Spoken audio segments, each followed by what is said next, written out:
ya mtaala wa elimu ya CBC, shule ya msingi ya Zaverian jijini Kisumu imeandaa tamasha ambapo wanafunzi wanaonyesha talanta zao na walio bora kutuzwa. Tuungane moja kwa moja na mwenzangu Bramwell Bwire ambaye yuko maeneo hayo, atujuze ni yapi ambayo tunayatarajia katika tamasha hilo. Bramwell. Sijapo hadia, jinsi nilivyosema, ni kweli kwamba tuko hapa katikati mwa jiji la Kisumu. Hii ni shule ya msingi ya Zaverian, shule mojawapo ya hapa jijini Kisumu ambazo zimekuwa zikifanya vyema katika mtihani wa kitaifa. Vile vile ni shule ambayo ina ushirikiano wa karibu sana na kampuni hii ya Standard Media Group. Kumbuka kwamba hii ni shule ambayo ule mpango wa gazeti masomoni NI inatekelezwa hapa Kisumu, na hii leo wameandaa hii tamasha ambapo wale wanafunzi wanaelezea ama wanaonyesha zile talanta zao na mambo ambayo wanasoma pale darasani na kuweza kuyaonyesha moja kwa moja katika ukumbi ambao umeweza kuzingirwa na wazazi pamoja na wanafunzi kutoka shule hii ya msingi pamoja na shule jirani ya upili ambayo vile vile ni shule ya Zaverian. Lakini hapa niruhusu nizungumze na mwanadada ambaye tayari yeye ashaonyesha hapa na talanta yake. Atueleze leo anahisi vipi na ni nini ambacho amejifunza kutokana na maonyesho haya. Karibu sana, unaitwa nani? My name is Rosbella Cheng. Labda kutoka kwa hii tamasha na mtaala mpya wa CBC umejifunza nini? Nimejifunza masomo inaenda mbali sana kwa vitabu, si kwa vitabu pekee. Leo hii tumeweza kuona watoto ambao wana talanta mengi sana na sote tumefurahia. Wewe una talanta ipi kando na vitabu? Yangu, I am a public speaker. I can read poems and even write songs. Haya, nakutakia kila laheri wakati ambapo unakuza ile talanta yako. Ndivyo hivyo, huyo ni mwanafunzi ambaye amebobea sana katika ile sanaa ya uzungumzaji wa hadhara pamoja na kuweza kusema mashairi. Hapa nizungumze na mwalimu mkuu wa shule hii.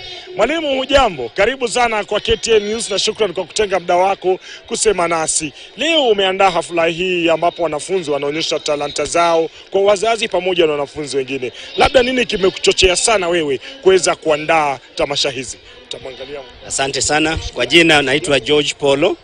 George Polo ni mwalimu mkuu katika shule ya Zaverian Primary School. Naomba afadhali niongee na Kiingereza. Today it's a talent day in Zaverian Primary School. We take this day with a lot of seriousness. We always have 3 of this per year, that is timely. We have a day like this. We have taken to have this because we know very well how much talents, and especially with the new curriculum, the CBC, we know how much talents is of key value to the learners and of course in their future life. So we decide to create opportunity for them to showcase and so that we nurture their talents. That is the reason why we have chosen this day today. Labda mwalimu, nimeona kuna hapa baadhi ya vikombe na zawadi nyingi tu. Labda mbona ukaamua kuweka vitu kama hivi hapa? Yeah, you know, it is important that for us to motivate the learners. Motivate will give the best performance in various chores that they have chosen. We'll award them, we'll give them trophies. We'll also award the best streams and classes, and I will also award the teachers that have produce the best items today. Labda mwalimu, kuna huu mpango wa gazeti masomoni NI ambayo nyinyi ni washirika wetu. Tunakuja hapa kila siku ya Jumanne, tunawaletea gazeti ambalo lina baadhi ya mitihani ambayo inawapa tu wanafunzi hawa mitihani kabla ya mtihani mkuu wa kitaifa. Labda nyinyi kutoka uweze kuingia katika ushirikiano huu na Standard Media Group, umefaidikaje? Yeah, I want to confirm that since the school enrolled in this at the newspaper reading, I would see we have really improved in terms of our performance and also in terms of the interest of the learners to read newspapers. I think we are so grateful for the Standard Newspaper Group for them to be giving us newspapers every Tuesday, and this is something that we're going to embrace throughout, in fact, in all the years to come. We are so grateful as a school for Standard Newspaper. Ndivyo hivyo, huyu ni mwalimu mkuu wa shule hii ambaye wanafunzi wake wanajiandaa kwa ule mtihani wa kitaifa ambao utakuwa unakuja chini ya majuma 5 yajayo. Kwa hivyo leo tuko hapa ni washirika wetu. Tumekuja hapa kuweza kuangazia tu hizi talanta za hawa vijana wadogo, wasichana wadogo, wanafunzi wa shule ya msingi ambao wanakuwa kila uchao, na huwezi jua kesho huenda tuko hapa na msanii tajika, vile vile tuko labda mchezaji kandanda tajika, tuna hapa labda wazungumzaji wa haiba ya juu, tupo na rais vile vile hapa. Kwa hivyo ni vitu ambavyo tutakuwa tunafuatilia kwa karibu.